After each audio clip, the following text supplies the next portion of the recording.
जय श्री राम विद्यार्थी मित्रों। चैप्टर 1 गण सेट थियरी चैप्टर 2 दिवस चालશે હજુ બરાબર અને પછી ગાણિતીય અનુમાનનો સિદ્ધાંત ચાલુ કરીશું। ચલો કુટ પ્રશ્નોમાં આગળ વધીશું। શું કહે છે જો ઉદાહરણ 27 ચામડીની વ્યાધિવાળી 200 વ્યક્તિઓ છે। એટલે ચામડીના રોગો થાય એવી વ્યક્તિઓની વાત કરે છે। તો ચામડીની વ્યાધિવાળી 200 વ્યક્તિઓ છે, એમાં 120 વ્યક્તિઓને રસાયણ C1 અને 50 વ્યક્તિઓને રસાયણ C2 ની અસર માલુમ પડી। એટલે આપણે જે તકલીફ થાય, આપણે જે દવા હોય, દવાની જે ગોળી હોય, એમાં જે કેમિકલ હોય, એ કેમિકલની અસર થાય રસાયણ C1 એવી કેટલી વ્યક્તિઓ છે? 120 વ્યક્તિ અને 50 વ્યક્તિઓને રસાયણ C2 ની અસર માલુમ પડી। 30 વ્યક્તિ એવી છે જેને બંને રસાયણો C1 અને C2 ની અસર માલુમ પડી। તો પહેલા આપણે C1 અને C2 ડિક્લેર કરીએ। તો C1 શું છે જોવા જોઈએ। C1 શું દર્શાવે? રસાયણ C1 ની અસરવાળી રસાયણ C1 ની અસરવાળી વ્યક્તિઓનો ગણ। એટલે રસાયણ C1 ની અસરવાળી વ્યક્તિઓનો ગણ અને રસાયણ C2 ની અસરવાળી વ્યક્તિઓનો ગણ। બરાબર। હવે વેન ડાયાગ્રામ દોરું, સમજો। તો અહીંયા આગળ આપણો U આવશે, બરાબર। અહીંયા આવશે C1, અહીંયા આવશે C2।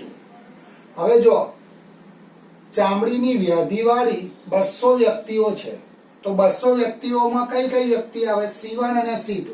એટલે n of C1 યોગ C2 કેટલા આવશે? 200। હું અહીંયા A કહો, અહીંયા B કહો, અહીંયા C કહો, અહીંયા D। તો n of C1 યોગ C2 બરાબર 200। એટલે અહીંયા શું થશે? માટે A plus B plus C બરાબર 200 અને પરિણામ નંબર 1 આપો। પછી 120 વ્યક્તિઓ રસાયણ C1 વાળી છે, તો C1 માં કયા કયા ઘટકો આવે? A અને B। એટલે અહીંયા આવશે n of C1 બરાબર 120 માટે A plus B બરાબર 120 અને પરિણામ નંબર 2 આપો। પછી 50 વ્યક્તિઓને રસાયણ C2 ની અસર પડી, તો C2 માં કયા ઘટક છે? B અને C। તો n of C2 એટલે C2 ની સભ્ય સંખ્યા કેટલી છે જોવા જોઈએ? 50। તો 50 માટે શું આવશે? B plus C બરાબર 50 અને પરિણામ નંબર 3 આપો। બરાબર। પછી 30 વ્યક્તિ એવી છે જેને બંને રસાયણોની અસર થઈ, કેમિકલ C1 ની અસર થઈ અને C2 ની અસર થઈ। એવી બંને વ્યક્તિઓ કેટલી છે? 30। તો અહીંયા આવશે n of C1 છેદ C2 બરાબર 30।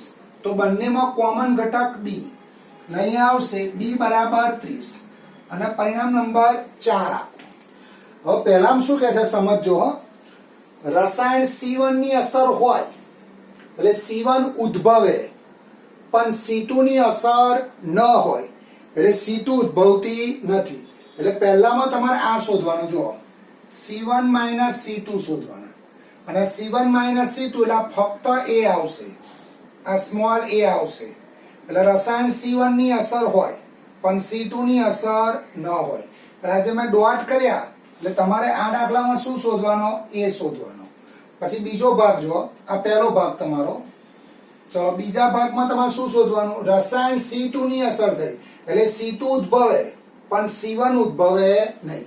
એટલે અહીંયા લખાય n of C2 - C1 એટલે તમારો C આવશે। એમાં શું શોધવાનો? C।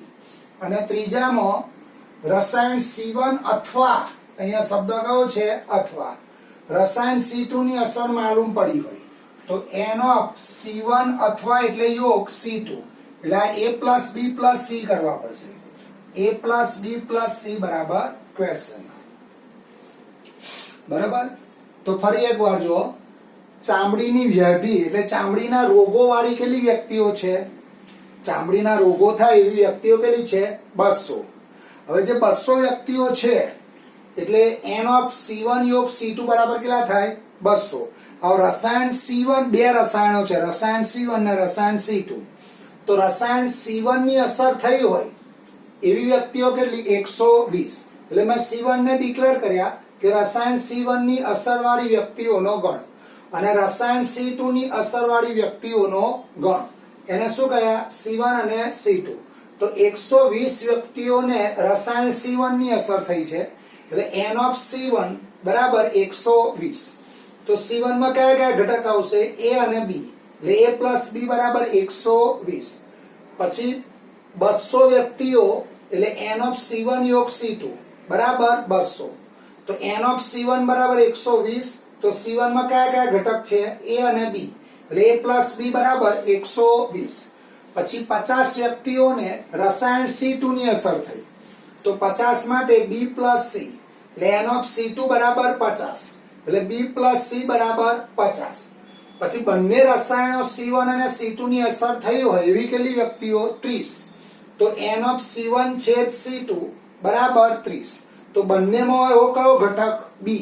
એટલે B બરાબર કેટલા આવશે? 30. હવે B બરાબર 30 અહીં મૂકો, અહીં મૂકો. એટલે આ A અને C મળે એટલે ABC થઈ ગયા. A મળે એટલે પહેલાનો જવાબ મળે, C મળે એટલે બીજાનો જવાબ મળે અને A plus B plus C કરો એટલે ત્રીજાનો જવાબ મળશે. બરાબર? તો આપણે શું કરીશું? જુઓ, પહેલા આ B બરાબર 30 સમીકરણ 2 માં મૂકો. B બરાબર 30.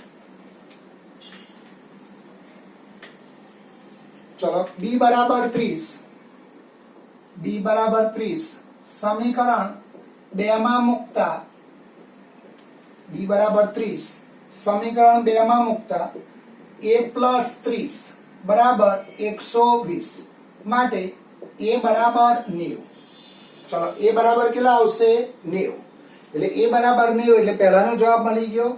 એટલે અહીંયા હું લખીશ પહેલાનો જવાબ n of C1 minus C2 બરાબર સ્મોલ a બરાબર 90. આ તમારો પહેલો જવાબ થયો. એટલે રસાયણ C1 ની અસર હોય પણ C2 ની અસર હોય નહીં. એટલે પહેલાનો જવાબ શું આવશે? 90. ચલો, પછી બીજાનો જવાબ B બરાબર 30 સમીકરણ 3 માં મૂકો. B બરાબર 30 સમીકરણ 3 માં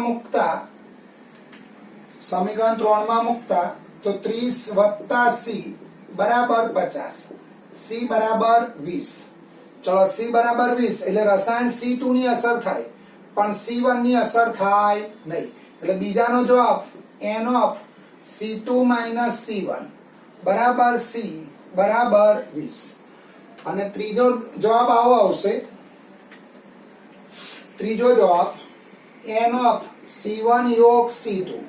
રસાયણ C1 અથવા રસાયણ C2 ની અસર થઈ હોય તેવી વ્યક્તિઓનો ગણ. તો એ શું આવશે? A plus B plus C. ચલો, A એટલે 90, B એટલે B કેટલા છે? 30 અને C કેટલા છે? 20. એટલે 50 અને 90 140. એટલે ત્રીજાનો જવાબ કેટલો આવશે? 140. તો આ તમારો પહેલો જવાબ, આ બીજો જવાબ અને આ તમારો ત્રીજો જવાબ. તો પહેલો જવાબ જુઓ, રસાયણ C1 ની અસર થઈ હોય પણ રસાયણ C2 ની અસર થઈ ન હોય તેવી વ્યક્તિઓની સંખ્યા કેટલી આવશે? 90. રસાયણ C2 ની અસર થઈ હોય પણ રસાયણ C1 ની અસર ન થઈ હોય તેવી વ્યક્તિઓની સંખ્યા કેટલી આવશે? 20. અને રસાયણ C1 અથવા રસાયણ C2 ની અસર થઈ હોય તેવી વ્યક્તિઓની સંખ્યા કેટલી આવશે? 140. ચલો, આના પછી એક્સ્ટ્રા દાખલો આવશે. ચોપડી મેં ફોટોકોપી પાડીને તમને મોકલી આપીશ. Extra example. એ દાખલો છે તમારો ઇડલી અને ઉપમા વાળો દાખલો છે. ઇડલી ઉપમા. બરાબર? હું ફોટોકોપી પાડીને તમને મોકલી આપીશ. ચલો, પછી 1.6 નો 8મો દાખલો, 1.6 નો 7મો એક્ઝામ્પલ. આવડે એવા છે દાખલા. પછી 1.6 નો 6થો એક્ઝામ્પલ અને 1.6 નો દાખલા નંબર 3. ચલો, આ હોમવર્કમાં આવશે. 1.6 નો આઠમો, 6, 7, 8 અને 3. બરાબર. ચોપડામાં ફોટો પાડીને તમને મોકલી આપીશ. એકદમ સિમ્પલ દાખલા છે, તમે રકમ લખશો એટલે આવડી જશે. ચલો પછી આ દાખલો ખાસ ધ્યાન રાખજો. ઉદાહરણ 34.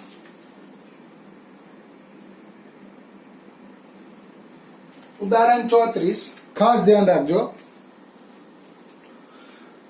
ચલો ઉદાહરણ 34 માં એવું કે છે, એક કોલેજ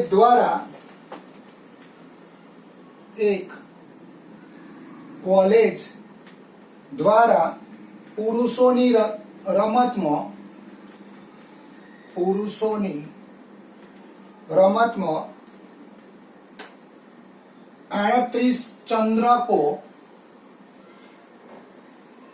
38 ચંદ્રકો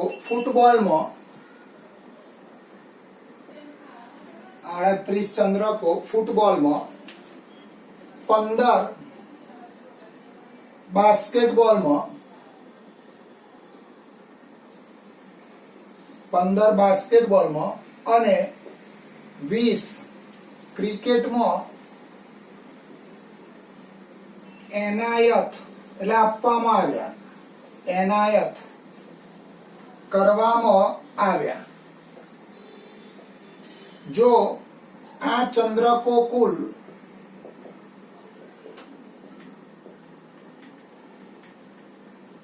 58 પુરુષોને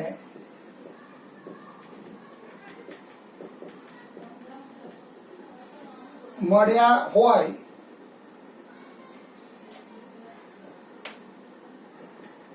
અને માત્ર શબ્દ છે, માત્ર 3 પુરુષોને ત્રણેય રમતમાં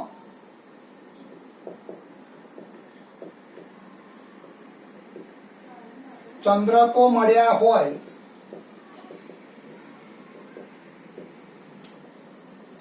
તો કેટલી વ્યક્તિને 3 માંથી બરાબર 2 ચંદ્રકો 3 માંથી બરાબર 2 ચંદ્રક મળ્યા હશે. ચલો પહેલા આપણે ડિનોટ કરી દઈએ. F એટલે ફૂટબોલ. ફૂટબોલમાં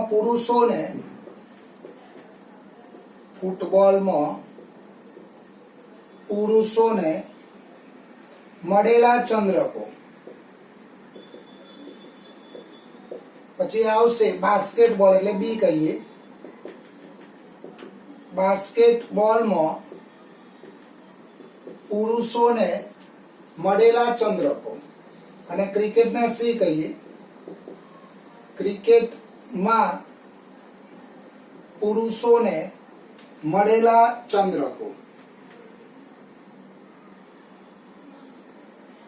હવે ધ્યાન રાખજો, દાખલો શું કહેવા માંગે છે. હવે આપણે એને વેન ડાયાગ્રામથી સમજીએ. તો આને આપણે યુ કહીએ. હવે અહીંયા 3 ગેમ છે, એટલે શું છે, 3 રમત છે, ફૂટબોલ, બાસ્કેટબોલ ને ક્રિકેટ. તો આ ત્રણેય રમત કોણ રમે છે? પુરુષો.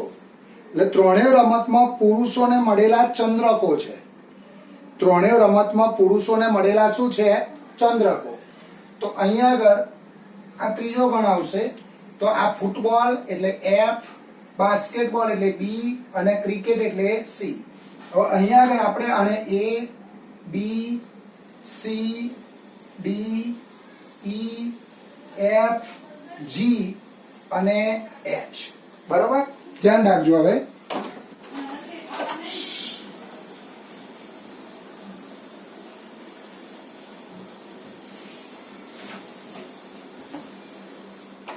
ચલો હવે FBC. હવે રકમ વાંચો. જો એક કોલેજ દ્વારા પુરુષોની રમતમાં 38 ચંદ્રકો ફૂટબોલમાં. તો ફૂટબોલ માટે કોણ છે? F. તો N of F બરાબર કેટલા થશે? 38. તો ફૂટબોલમાં શું આવશે જોજો, a plus B plus C plus E આવશે, a plus B plus C plus E બરાબર 38. અને કહીએ પરિણામ નંબર 1. 15 બાસ્કેટબોલમાં એટલે n ઓફ બી બરાબર 15 એટલે બી માં શું આવશે જોવા જોઈએ, a plus B plus F plus D બરાબર 15 અને પરિણામ નંબર 2 આપો. પછી આવશે 20 ક્રિકેટમાં, 20 ક્રિકેટમાં એટલે n ઓફ સી બરાબર 20 તો સી માં શું આવશે જોવા જોઈએ, a plus C plus D plus G બરાબર 20 અને પરિણામ નંબર 3 આપો. જો આ ચંદ્રકો કુલ 58 પુરુષોને મળ્યા હોય, હવે 58 એટલે આવું થાય, n ઓફ a યોગ સોરી f યોગ b યોગ c, f યોગ b યોગ c બરાબર શું છે 58. તો n f યોગ b યોગ c એટલે આ બધું થઈ જાય a plus b plus c plus d plus g plus e plus f બરાબર કેટલા થશે 58. તો આના માટે આવું લખાય a plus b plus c plus d plus g plus e plus f plus g બરાબર 58. પછી આગળ જુઓ, 3 પુરુષોને ત્રણેય રમતમાં મળ્યા હોય તો ત્રણેય રમત એટલે છેદ આવશે, f છેદ b છેદ c બરાબર 3 એટલે a બરાબર શું આવશે 3 અને પરિણામ નંબર 5 આપો. હવે તમને શું કહે છે, તો કેટલી વ્યક્તિને 3 માંથી બરાબર 2 ચંદ્રક મળ્યા હોય. સમજો, હવે 3 માંથી બરાબર 2 એટલે આટલા આવશે, આ 3 માંથી બરાબર 2 માં કહેવાય, આ 3 માંથી બરાબર 2 એટલે તમારે આ દાખલામાં b plus c plus d શોધવાનો. 3 ગણમાંથી બરાબર 2 ગણમાં એવા કયા ઘટકો આવે, b plus c plus d. આ દાખલામાં શું શોધવાનો, b c અને d શોધવાનો અને એનો શું કરવાનો, તમારે સરવાળો કરવાનો એટલે તમને માગેલ દાખલાનો જવાબ મળે. બરાબર, 3 તો કેટલી વ્યક્તિને 3 માંથી બરાબર 2 ચંદ્રક મળ્યા હશે, 3 માંથી બરાબર 2 ચંદ્રક. હવે 3 માંથી બરાબર 2 ચંદ્રક એટલે ડાયાગ્રામમાં જુઓ તો b plus c plus d શોધવાનો. એટલે તમારે આ દાખલામાં શું શોધવાનો, 3 માંથી બરાબર 2 એટલે b plus c plus d શોધવાનો છે. એટલે b plus c plus d શોધો એ માગેલ દાખલાનો જવાબ થશે. ચલો દાખલો કેવી રીતે ગણીશું જુઓ, તો પહેલા તમારે અહીંયા આગળ આપણે આ યોગનું સૂત્ર વાપરીશું, આ યોગનું સૂત્ર વાપરીશું. જુઓ તમને આપેલા છે n ઓફ f યોગ b યોગ c એ તમને આપેલો છે. એટલે શરૂઆત હું આ રીતે કરું, ચલો પહેલા આટલું લખી કાઢ્યું, હવે આ રીતે શરૂઆત કરો, n ઓફ f યોગ b યોગ c બરાબર કેટલા છે 58. આનું સૂત્ર વાપરો તો n of f n of b plus n of c minus n of f છેદ b માઇનસ b છેદ c માઇનસ c છેદ f plus n of f છેદ b છેદ c બરાબર 58. ચલો હવે n ઓફ f એટલે 38 વત્તા 15 વત્તા 20 માઇનસ n ઓફ f છેદ b minus n of b છેદ c minus n of c છેદ f પ્લસ આ કેટલા પેલા છે છેદ 3 બરાબર 58. હવે માઇનસ 3 પેલ પા જાય એટલે માઇનસ ના શું થાય પ્લસ, એટલે n ઓફ f છેદ b plus n of b છેદ c plus n of c છેદ f બરાબર. ચલો આ માઇનસ ના પેલ પા જાય એટલે પ્લસ થશે. હવે 38 બરાબર 38 વત્તા 15 વત્તા 20 વત્તા 3 માઇનસ 58. ચલો આનું સાદરૂપ આપશો, આનું સાદરૂપ આપશો એટલે આ તમારા આવશે,